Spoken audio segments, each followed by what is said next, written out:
বাবু কি হয়েছে টুম্পা? আজকে রুটি পুড়ে গেছে। ঠিক আছে, তুমি চিন্তা করো না, কাল থেকে আমি চাটু বদলে দেবো, তোমার রুটি আর পুড়বে না। ওকে বাবু কি হয়েছে? আজকে ফের রুটি পুড়ে গেছে। আচ্ছা ঠিক আছে, আমি গ্যাস ওভেন বদলে দেবো, আর রুটি পুড়বে না। ওকে বাবু কি হয়েছে? আজকে আবার রুটি পুড়ে গেছে। ঠিক আছে, আমি আটা ময়দা বদলে দেবো, আর রুটি পুড়বে না। ওকে বাবু কি হয়েছে? আজকে আবার রুটি পুড়ে গেছে।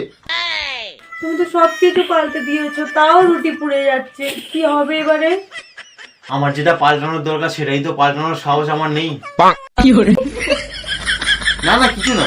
আচ্ছা ঠিক আছে, কাল থেকে তোমার রুটি করার দরকার নেই, আমি বাইরে থেকে রুটি কিনে দেবো। Okay thank you.